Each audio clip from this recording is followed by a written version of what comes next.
Welcome to Beneath the Bible, where we're helping you dig deeper and uncover the context beneath the sacred book. In this series, we're looking at ancient Near Eastern iconography, the images used by ancient Near Eastern peoples and the symbolism behind them. We're looking at specific passages from the Bible and how ancient Near Eastern iconography helps us understand the passage in a broader context. We'll also look at various motifs used in ancient Near Eastern iconography and how it may be at play in certain places in the biblical text. Now, that's not to say these particular images were in mind when these texts were written, just that it's possible these kinds of images were known and may help us understand the conceptual world of the biblical writers. Today, we're going to look at Psalm 29 and some of the ancient Near Eastern imagery behind it.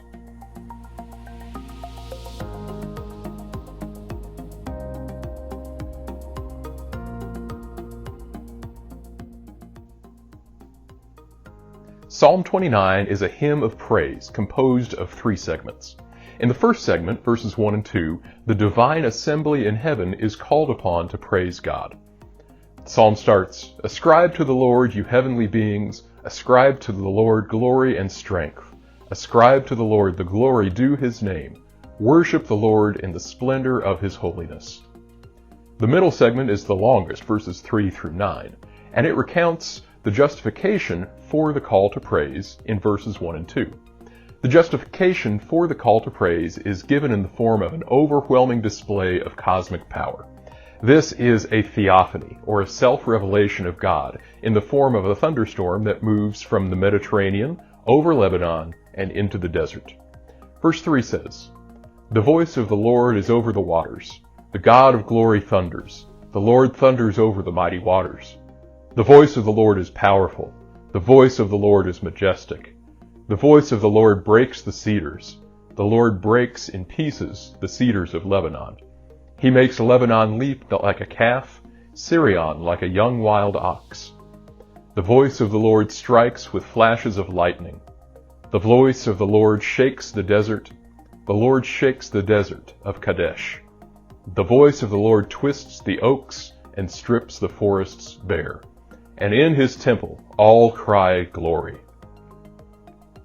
In the final segment, verses 10 and 11, we return to the setting of the divine council in heaven, where God is ruling and is capable of caring for God's people. Here's how the psalm concludes. "The Lord sits enthroned over the flood. The Lord is enthroned as king forever. The Lord gives strength to his people. The Lord blesses his people with peace."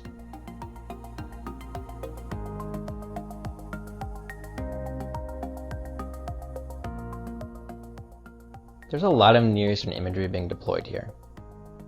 Many scholars have noted that this particular psalm probably has a Canaanite origin. It may have originally even been a Canaanite hymn to Baal, which the Israelites converted to praise Yahweh. Or the Israelites may have used the old Canaanite mythic style to compose an original hymn to Yahweh. Personally, I lean more towards it being an Israelite composition that is steeped in Canaanite culture, borrowing Canaanite ideas and Canaanite motifs and adapting them to suit Israel's purposes. The setting of the psalm in the first segment clearly situates it in a Near Eastern context. The divine council or divine assembly is a well-known setting in the myths of Israel's neighbors. This divine council mirrors human throne room scenes where the king sits and rules with the assistance of his advisors. In the case of the divine council, the throne room is in the realm of heaven, where the king of the gods rules and the advisors are the god's sons or other minor deities. One scholar has suggested that in Psalm 29, the heavenly beings are meant to be the Canaanite gods, who once would praise Baal, but are now being told to praise Yahweh. We find another example of this divine council setting in texts from Ugarit, dating to the Late Bronze Age. In these texts, the assembly of El is gathered before the god El on his mountain. Here, the other gods, or sometimes called the sons of El, would gather to discuss divine business.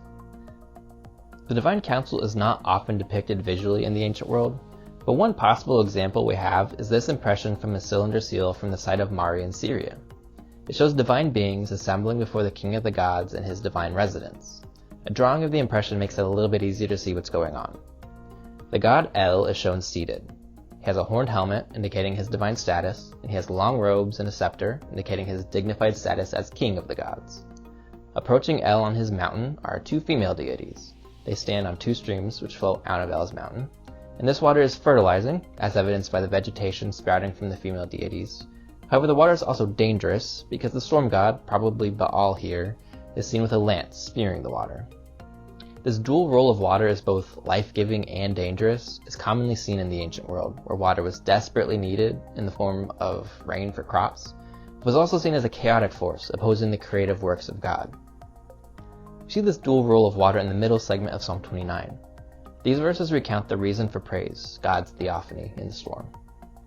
The voice of the Lord, or thunder, is repeated 7 times, and the voice of the Lord is said to bring lightning. This storm imagery operates on 2 different levels. On one level, this section simply describes a storm moving from the Mediterranean onto land over Lebanon and then into the Syrian desert. On another level, it has cosmological undertones, recalling Canaanite literature of Baal's victory over the chaotic water god Yam. This conflict between Baal and Yam can be seen in this drawing of a cylinder seal impression. In this scene, a large serpentine creature stretches across the bottom of the frame and raises its horned head as it rises up on its 2 legs. This creature is a chaos dragon, associated with the sea or many waters. The smallest figure on the back of the dragon is performing some kind of action against the monster, probably trying to exorcise it. The largest figure is the storm god. He wears 2 quivers on his back. In one hand he's holding arrows, while in the other he holds bolts of lightning. The figure behind him is bringing a scepter, a worthy offering for the warrior god who has shown mastery over the chaotic sea. In the same way that the storm deity shows mastery over the sea, the writer of Psalm 29 affirms God's mastery over the many waters, which elsewhere in the Bible have chaotic associations. The hymn of praise in Psalm 29 further evokes this background of the storm god's conflict with the sea. One specific example is from an Ugaritic text where Baal is said to have 7 lightnings and 8 thunders. This is using a type of parallelism common in the ancient Near East called a graded numerical sequence. In this kind of literary device, one number is given and then another number in a sequence, in this case 7 and then 8, or as we see in the biblical book of Amos, 3 and then 4. In ancient Near Eastern literature, this type of numerical sequencing can indicate either the first or the second number in the sequence is intended, but with 7 and 8, it's usually taken to mean 7. So in this particular case, it has the effect of saying 7 lightnings and 7 thunders, which as we see has a striking equivalent in Psalm 29 with the 7 voices of the Lord or 7 thunders. This stele from Ugarit depicts Baal and his storm attributes. This image has lots of notable features, but I want to point out 2 things. First, his garb and his posture indicate that we have here the youthful warrior god. He's standing, wearing a short kilt, with a mace over his head, which again reinforces the status of the young warrior. Second, in his other hand he holds a lance pointing to the ground. This is no ordinary weapon of war, as the top of the lance has a tree sprouting from it. The lance, as the weapon of the god, represents lightning, but it also represents the rain and the storm which brings forth vegetation. This combines clear martial imagery with a hope for prosperity. The final scene of Psalm 29 is back in the heavenly throne room where God sits as king. Here, instead of Baal imagery, El imagery seems to be employed. This image from Ugarit is widely interpreted as a depiction of El. In the relief image, a large seated figure is shown beneath a winged disc. It's a tall crown with horns, he wears a beard and has long robes, he sits on a throne and rests his feet on a stool. He is raising one hand in a gesture of blessing to a smaller figure, either the king or the high priest of Ugarit, who is bringing offerings to him. His seated posture and dignified garb indicate that he is El, an elder distinguished god, not the young warrior storm god Baal. It is possible the psalmist envisioned this kind of depiction of a seated figure like El as he wrote the final section of the psalm. Yahweh is depicted as seated, reigning over the world forever, and the psalmist ends entreating God to lift his hand seated on his throne and bless his people with strength and peace.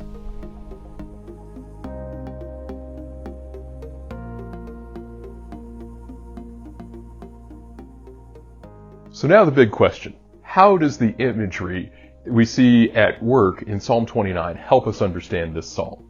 What is the significance of all the Canaanite imagery that we find in this psalm? And how does recognizing this imagery and its origins help us better understand the meaning of the psalm? Well, first, I think it helps us to put ancient Israel in the context of its relationships with neighboring people groups. Just because this psalm and others borrow from Canaanite ideas doesn't mean they can't communicate the truth about God to us. After all, the psalms are the praise God has given us for us to give back to God. If this is the worship God has chosen for himself, who are we to question it? Borrowing cultural ideas can still communicate God's truth when God is the one inspiring the use of those ideas. Second, we see that for Israel, the Psalms were not only praise, but polemic. By borrowing imagery from Canaanite myths, the Israelites may have been implying that the gods of the Canaanites are now called to worship Yahweh. The gods of the Canaanites are inferior to Yahweh, who sits enthroned as ruler over the universe instead of El. Yahweh commands the lightning and thunder and destroys chaos, not Baal. These claims were eventually expanded into Israel's belief that there were no other gods or divine beings but Yahweh. Finally, we see that the ferocity of God, as shown in the storm, makes God worthy of praise. The storm can be frightening, but it also brings hope for prosperity in the rain which causes crops to grow. We see this dual meaning in the images of Baal and the seal from Mari, and the psalmist transfers this duality to Yahweh. God provides. God takes care of his people, and there's nothing out of his control. We may see God more as nurturing and caring, or we may see God as inspiring awe and terror. But this psalm reminds us that we need to understand God in both ways in order to get the full picture of who God is. Thanks for joining us for this Beneath the Bible video. If you're interested in learning more about this topic, we've included some references and resources in the description below. If you enjoyed this video and want to see more content like it, be sure to subscribe to our YouTube channel and check out our website, beneaththebible.com. If you learned something new today, take a minute to share this video with your friends. And until next time, keep digging.